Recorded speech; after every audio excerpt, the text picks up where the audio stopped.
আমি জানি তুমি আমাকে বকবে না, বকলে হয়তো শেষ করে গিয়ে মারতে পারো, কোনো ব্যাপার না। একদমই না। অন্য একটা প্রশ্ন করতে চাই, এই জন্য আগে থেকে বলে নিলাম। বাট আমি কিন্তু আগে বলেছি, ফেসবুকে 5 আগস্ট তুমি একটা পোস্ট দিয়েছিলে, বলেছিলে যে 3 বছর আগে 5 আগস্ট তোমার সাথে কি ঘটেছিল এবং প্রকৃতি সবকিছুর হিসেব রাখে। আমার মনে হয় এটা কি প্রকৃতি আসলে সবকিছু মনে রাখে। কাকতালীয় ভাবে অনেক কিছু ঘটে যায় না, কিন্তু আমার সাথে বেশি কাকতালীয় হয়, বেশি সিনেমাটিক জিনিসপত্র আমার সাথে হয়। তো অনেকেই বলে যে আমার জীবনটা আসলে সিনেমার মতো। আমি সিনেমার মতো বলি না, সিনেমাকেও অনেক সময় ছাড়িয়ে যায়। আমি নিজেকে নিজে ফিল করি ওরকম।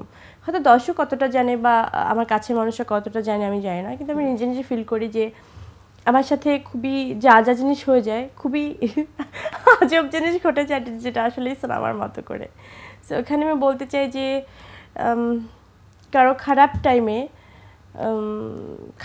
তো জীবনে আসি, কিন্তু ওটাতে আসলে ফল করতে হয় না।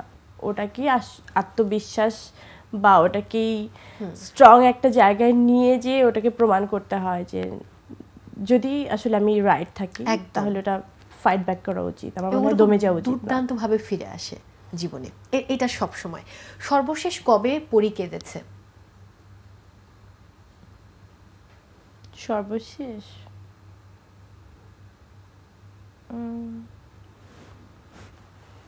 আমার মনে নেই। তার মানে পরি এখন আর কাঁদে না? না, ওরকম ভাবে না যে কোনো কিছু মিন করে আমার কাঁদতে হবে, কেউ কষ্ট দিলে আমার কাঁদতে হবে। আমি অতি সুখেও কাঁদি, এটা স্বাভাবিক হয়। হ্যাঁ। সো কান্নার জন্য স্যাডনেসটা আমার জন্য দরকার নেই। একটুখানি সুখ হলেও আমি অনেক কাঁদি, মানে নিজে নিজে কাঁদি, যদি ওটা কেউ দেখতে পায় না, কিন্তু আমার আসলে মনে নেই। বাট আমি চাইলে এখন প্রতিদিনই কাঁদতে পারি, কারণ আমার প্রতিদিনের জীবনযাপনটাই এত সুখের, এত সুন্দর, এত গোছানো, আলহামদুলিল্লাহ, যে আল্লাহ এত সুন্দর একটা জীবনযাপন আমাকে দিয়েছেন এবং আমি এটা কন্টিনিউয়াসলি আমি করে যেতে পারছি, ম্যাস্ট আপ করছি না। এটা অনেক বড় ব্যাপার। হ্যাঁ, পরির জীবনে যদি কোনো মানুষ এরপর আসে, পরি তাকে কি তার জায়গা দেবে, নাকি পরির আর কাউকে দরকার নেই? মানুষ মানে পার্টনার বকা দিও না, দৌড় দিয়ে পালাই যাবো। আমার মনে হয় এটার অপশন নাই, কোটা শেষ হয়ে গেছে। কোনো ব্যাপার না, কোনো ব্যাপার না। আমি খুব আমার ফ্রেন্ডদেরকে বলি, ফ্রেন্ডদের মানে আমার কাছের লোকজনের সাথে, যাদের সাথে আমি আড্ডা দিই খুব, ডিনার টেবিলে অথবা হয় না, মানে খুবই কোজি টাইমে যাদের সাথে আমি বলি, তারা হতে পারে আমার খুব বয়সে ছোট, অথবা হতে পারে খুব সমসাময়িক, হতে পারে বড়। তাদের সাথে খুবই ওরকম ফ্রেন্ডশিপ না যে যাদের সাথে খুবই ট্যাগ লাগানো যে ও আমার ফ্রেন্ড, ওরকম ফ্রেন্ড মিডিয়ার কেউ না, বা ওরকম দূরের কেউ না। দেখা যাবে যে আমি জেলে যখন গেছিলাম সেই ফ্রেন্ড সার্কেলও হতে পারে, ওদের সাথে মানে হতে পারে, আমি বলি না। জেলে যাদের সাথে পরিচয় হয়েছে তাদের সাথে তোমার যোগাযোগ আছে? সবার সাথে না, হ্যাঁ, কারোর সাথে তো ডেফিনেটলি। সবাই তো আমার মতো আসলে একদম দোষী হয়ে যায় নাই, কাউকে দোষী বানানোর পরে আসলে জেলে যাওয়া, এরকম আছে না? অবশ্যই অবশ্যই। তাদের সাথে আসলে আমার খুব নাইস আন্ডারস্ট্যান্ডিং। তো ওরকম ভাবে আমি সার্কেলটার কথা বলি, যে আমি বলার সময় বলি যে দেখো,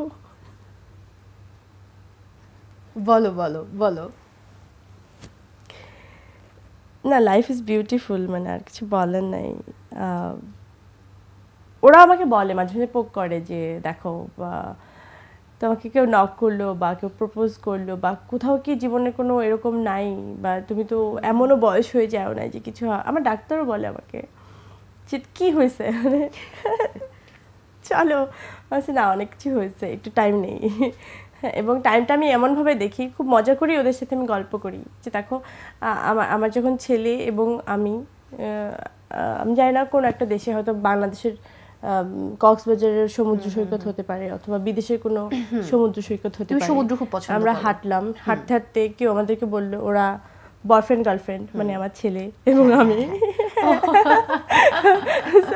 আমি ওই জীবনটা চাই, এমন জীবন চাই না যে লাইক